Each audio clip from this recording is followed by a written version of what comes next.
প্রচারে সৌজন্যের ছবি ডাবগ্রাম ফুলবাড়িতেও। ডাবগ্রাম ফুলবাড়ির তৃণমূল প্রার্থী রঞ্জনশীল শর্মা, তিনি আবার বিজেপি প্রার্থী শিখা চট্টোপাধ্যায়কে মা বলে প্রণাম করে উত্তরীয় দিয়ে মিষ্টিমুখ করিয়ে প্রচারে যান। কথা বলবো পার্থর সঙ্গে। পার্থ, সৌজন্যের আরো এক উদাহরণ। একেবারে এটা একটা অন্যান্য নজিরও বলা যেতে পারে, কারণ আমরা জানি যে একটা সময় কিন্তু এই শিখা চট্টোপাধ্যায়, রঞ্জনশীল শর্মা সকলেই কিন্তু তৃণমূল কংগ্রেস করতেন এবং 2021 সালে চট্টোপাধ্যায় তিনি যোগ দেন বিজেপিতে এবং প্রথমবার নির্বাচনে লড়েই কিন্তু গৌতম দেবের মতো ক্যান্ডিডেটকে তিনি হারিয়ে দেন। 1985 সালে রঞ্জনশীল শর্মার বাবা মারা যান এবং বছরখানেকের মধ্যে তার মায়েরও মৃত্যু। তারপর থেকে কিন্তু শিখা চট্টোপাধ্যায়ের বাড়িতেই তার বেড়ে ওঠা। সেই থেকে শিখা চট্টোপাধ্যায় মা হিসেবে কিন্তু সম্বোধন করে থাকে এবং তার প্রার্থী ডাবগ্রাম তার নাম ঘোষণা হতেই গতকাল তারাপীঠে পুজো দিয়ে শিলিগুড়িতে ফেরেন এবং আজ সকালেই কিন্তু চলে যান তিনি এই শিখা চট্টোপাধ্যায়ের বাড়িতে, অর্থাৎ তার মায়ের কাছে যান এবং সেখানে মাকে প্রণাম করেন, উত্তরীয় পরিয়ে মিষ্টিমুখ করেই কিন্তু তিনি প্রচার শুরু করেন। এবং এটা একটা এর সঙ্গে কোনো রাজনৈতিক সম্পর্ক নেই, স্বাভাবিকভাবেই কোনো লড়াইয়ের জায়গায় হবে, কিন্তু এই ব্যক্তিগত একটা সম্পর্ক, সেই সম্পর্কের সামনে রেখেই কিন্তু এবার নির্বাচনে লড়বেন তিনি এবং আশীর্বাদ করেন চট্টোপাধ্যায় তার সন্তান রঞ্জনশীল শর্মাকে। স্বাভাবিকভাবেই একটা অনন্ত নদীর বা এই একে অপরের প্রতি যে সম্মান বা ভালোবাসা তারা কিন্তু থাকলো এই ডাবগ্রাম ফুলবাড়ি কেন্দ্রে এবং আগামী দিনে এই লড়াই কোন পথে যায় সেদিকে অবশ্যই নজর থাকবে, কিন্তু একে অপরকে কাদা চড়া করবে না তা কিন্তু স্পষ্ট হয়ে গেছে। ধন্যবাদ পার্থ। ওনার আশীর্বাদ নিয়ে প্রচার শুরু করছি। এটা একেবারে ব্যক্তিগত সম্পর্ক। লড়াই হলো একটা আদর্শের সঙ্গে একটা আদর্শের লড়াই, মানুষের সেবার লড়াই হবে। মানুষ তার কাছে হিসাব চাইবেন। নাম্বার দেওয়ার আমি নেই, জনগণ দিবে। আগামী 23 তারিখে খুব সম্ভবত 0ই দেবে। মা ছেলের জয় না, না প্রার্থী মা না প্রার্থী ছেলে। ধর্ম অধর্মের যুদ্ধ হচ্ছে, এই যুদ্ধে আমরা ধর্মের জয় চাইছি। রাজনীতির ক্ষেত্রে রাজনীতি আলাদা, ওর মেরু আলাদা, আমার মেরু আলাদা হতেই পারে। আমি ছেলেকে আমার ভাবনায় আনতে পারিনি, এটা হচ্ছে আমার ডিসক্রেডিট। বহরমপুরে আবার অধীর চৌধুরী। বহরমপুর দখলে অধীরই বাজি হাইকমান্ডের। প্রার্থী হচ্ছেন বলে নিজেই জানালেন অধীর চৌধুরী। কথা বলবো প্রণব আমাদের প্রতিনিধির সঙ্গে। প্রণব, 3 দশক পর বিধানসভা ভোটে লড়াই করতে যাচ্ছেন অধীর চৌধুরী। 5 বারের সাংসদ, প্রদেশ কংগ্রেস সভাপতি সহ হাইকমান্ডের বহু গুরুত্বপূর্ণ পদ সামলেছেন। তাকে দলের কঠিন সময়ে বিধানসভায় প্রার্থী করে পাঠানো কতটা তাৎপর্যপূর্ণ, যেখানে এখনো রাজনৈতিক মহল মনে করে যে বহরমপুরে অধীর চৌধুরীর যথেষ্ট গ্রহণযোগ্যতা রয়েছে? দেখো, গত লোকসভা কেন্দ্রে সেই 5 বারের সাংসদ হলো। গত লোকসভা কেন্দ্রে কিন্তু তৃণমূলের যিনি সাংসদ হয়েছেন ইউসুফ পাঠানের কাছে কিন্তু পরাজিত হন এই অধীর চৌধুরী এবং 5 বারের সাংসদ থাকার পর তারপর কিন্তু একাধিক গুরুত্বপূর্ণ পদও কিন্তু সামলেছেন। সেখান থেকে তারপর এবারে যেহেতু তোমার গত বিধানসভা নির্বাচনে কংগ্রেসের ঝুলিতে কিন্তু একটাও আসন আসেনি, সেক্ষেত্রে হাইকমান্ড মনে করছে যদি অধীর চৌধুরী দাঁড়ায় তাহলে কংগ্রেস কর্মীরা কিন্তু উজ্জীবিত হবে এবং মুর্শিদাবাদ যেহেতু একটা সময়তে অধীর চৌধুরীর গড় ছিল, সেই গড়কে ফিরে পেতে অন্তত পক্ষে কয়েকটা আসন পাওয়া যেতে পারে। এই আশা রেখেই কিন্তু অধীর চৌধুরীকে প্রার্থী করার জন্য কিন্তু প্রার্থী করা হচ্ছে বলে কিন্তু রাজনৈতিক মহল মনে করছে এবং অধীর চৌধুরী নিজেও স্বীকার করেছেন তাকে একাধিকবার হাইকমান্ডের নেতৃত্বরা তারা কিন্তু বারে বারে অনুরোধ করার জন্য সেই অনুরোধ ফেলতে পারছেন না, সেই কারণে এবং দলীয় কর্মীরাও তাকে বারে বারে অনুরোধ করছে, সেই কারণে কিন্তু তিনি প্রার্থী হচ্ছেন। এবং আজকে তিনি কিন্তু প্রেস কনফারেন্সে তিনি বলেন যে যেহেতু দলীয় হাইকমান্ড তাকে বারে বারে অনুরোধ করছে এবং দলীয় কর্মীরা বারে বারে অনুরোধ করার জন্যই কিন্তু তিনি এবং বহরমপুর যেহেতু লোকসভাতে তিনি 5 বারের সাংসদ হয়েছেন, সেই কারণে বহরমপুর বিধানসভাটা কিন্তু বহরমপুর লোকসভার মধ্যে পড়ছে, তাই সাংগঠনিক ভাবে কিন্তু তার হাতের তালুর মতন সমস্তটাই পরিচিত। সেই ক্ষেত্রে কিন্তু বললেন যেহেতু লোকসভাতে তিনি একাধিকবার ছিলেন, সেই কারণে বিধানসভায় তিনি লড়তে রাজি হয়েছেন। তবে এবারের বিধানসভা ভোটে কিন্তু এক পক্ষে তৃণমূলের যেরকম নারগোপাল মুখোপাধ্যায় রয়েছেন, অন্যদিকে গতবারের তোমার বিধানসভায় তোমার সুব্রত মৈত্র রয়েছেন, তাই এই ত্রিমুখী লড়াই কিন্তু খুব একটা সহজ হবে না, কারণ একদমই জোরদার লড়াই হবে এবার। অনেক ধন্যবাদ তোমায় প্রণব। পার্টি বলছে ভোটে দাঁড়াতে, তাই আমাকে দাঁড়াতে হবে, কিন্তু পার্টির আমি সৈনিক একটা কি করবো। আর আমি তো বহরমপুরের এমপি ছিলাম, মানে বহরমপুরের বিধায়ক প্লাস না ব্যাপারটা, আমি তো বাইরের কেউ ছিলাম না, বহরমপুরেরই এমপি ছিলাম। সেই বহরমপুরের এমপির মধ্যে বহরমপুরটাও তো ছিল আমার সামনে।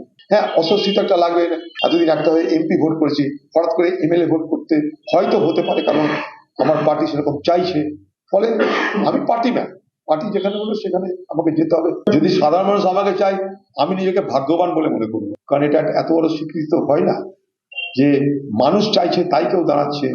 এটা একটা, আমি মনে করি একটা রাজনৈতিক জীবনে এটা আমার কাছে একটা নোবেল পুরস্কার পাওয়ার মতন ব্যাপার। আইএসএফ এ আরাবুল ইসলাম তৃণমূল ছাড়ার পর আইএসএফ এ যোগ দিয়েছেন আরাবুল। আজ আইএসএফ এ আনুষ্ঠানিকভাবে যোগদান।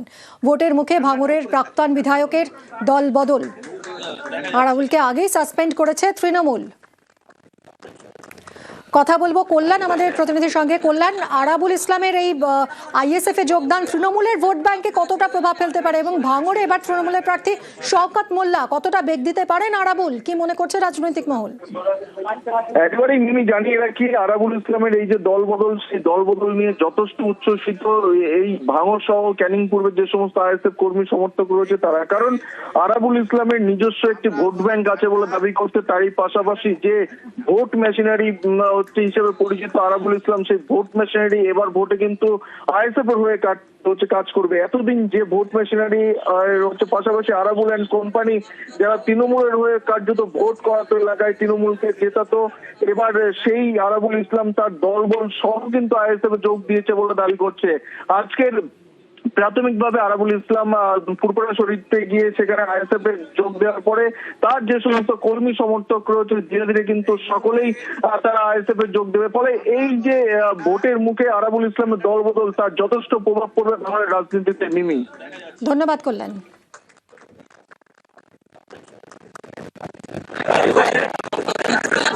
যার হাতে রক্তে লাল হয়ে গিয়েছে সেরকম একজন ব্যক্তিকে মমতা বন্দ্যোপাধ্যায় মাথায় তুলেছে। আমি সেই কারণে আমি বসে থাকতে পারিনি। তারপরে আমি সিদ্ধান্ত নিয়েছি যে আমি আইএসএফটা করব। আইএসএফটা সিদ্ধান্ত আজ থেকে কয়েক মাস আগে নিয়েছি। তারপরে পরপর প্রসেস চলতে আলোচনা করতে আজকে আমি দলে জয়েন করলাম। গানে গানে ভোট প্রচার, গান বাঁধলেন বিজেপি প্রার্থী। হরিণঘাটার বিজেপি প্রার্থী অসীম সরকার গানে তৃণমূলকে খোঁচা বিজেপি প্রার্থীর। নিন্দুকেরা নিন্দা করে তাতে কি বা ক্ষতি, চারিদিকে দেখো সবাই পদ্ম ফুলের জ্যোতি, চারিদিকে দেখো সবাই পদ্ম ফুলের জ্যোতি। বাংলা এবার ফুটবে ভাইরে, আরে বাংলাতে আজ ফুটবে ভাইরে, সবই পদ্ম ফুল, আরে নিঃশেষ হয়ে যাবে দেখো বাংলার তৃণমূল।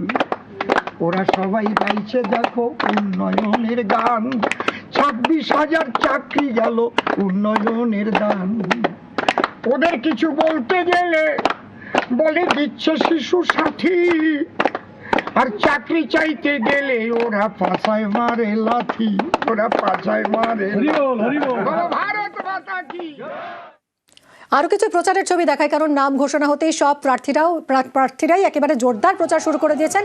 রামপুরহাটের ছবি দেখাচ্ছি। রামপুরহাটে বিজেপি প্রার্থী ধ্রুব সাহার প্রচার। রামপুরহাট শহরে গেরুয়া আবির খেলে দলীয় কর্মীদের সঙ্গে নিয়ে প্রচার সারলেন তিনি।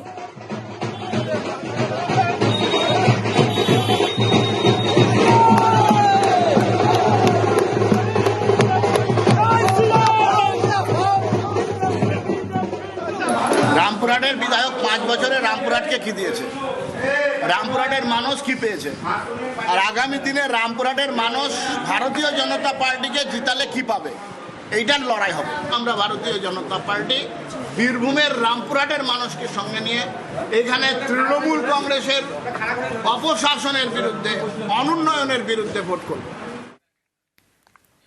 দ্বিতীয় প্রার্থী তালিকা আজ প্রকাশ করেছে বামেরাও। 32 আসনে বামেদের দ্বিতীয় তালিকা প্রকাশ। ভবানীপুরে শ্রীজীব বিশ্বাস বাম প্রার্থী, বালিগঞ্জ আফরিন বেগম, নন্দীগ্রামে শান্তিগিরি, ডায়মন্ড হারবারে সমরেন্দ্রনাথ নাইয়াকে প্রার্থী করেছে বামেরা। কল্যাণীতে সবুজ দাস, কৃষ্ণগঞ্জে অর্চনা বিশ্বাস, জয়নগরে অপূর্ব প্রামাণিক, টালিগঞ্জে বাম প্রার্থী পার্থ প্রতিম বিশ্বাস।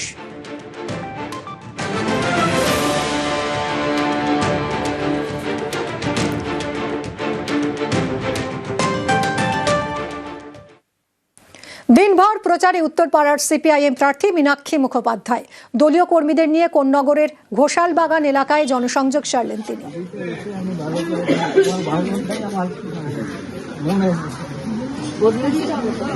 কারা করলো রাজনীতি? আমরা যেদিন গাড়ি আটকে ছিলাম সেদিনকে আমরা জানতাম নাকি মেয়েটি তৃণমূল করে না বিজেপি করে, নাকি সেদিনকে লিখিয়ে নিয়েছিলাম যে আপনারা শুধু সিপিএমই করবেন? আরজি করের মেয়ে আমাদের সবার মেয়ে, ও ডাক্তার, এ পশ্চিমবঙ্গ রাজ্য সরকারের ডাক্তার। একটি ডাক্তারখানাতে যদি একটি পথে প্রচারে দমদম উত্তরের সিপিআইএম প্রার্থী দীপশিতা ধর। উত্তর দমদম পুরসভার 25 নম্বর ওয়ার্ডের অলিগলিতে জনসংযোগ করলেন দীপশিতা। স্থানীয় তৃণমূল নেতার বাড়ি গিয়েও প্রচার করলেন তিনি। মানুষ তো তার প্রতিদিনের যে হেভি ওয়েট তাদের ওপর রয়েছে সেটা নিয়ে কথা বলছেন। বন্ধ নর্দমা, সেই বন্ধ নর্দমা থেকে আসা মশা, গরমকালেও একটু বৃষ্টি হলে লোকের বাড়িতে জল জমে যাওয়া, বর্ষাকালে বাড়ির ভিতরে জল চলে যাওয়া, এই নিয়ে কথা বলছেন। বন্ধ স্কুলগুলো নিয়ে কথা বলছেন, বন্ধ হাসপাতাল নিয়ে কথা বলছেন। তারা এই যে মন্ত্রিত্বের হেভি ওয়েট এখানকার সাধারণ মানুষের উপর এতগুলো বছর ধরে রয়েছে, তারা সেই হেভি ওয়েটের বদলছে।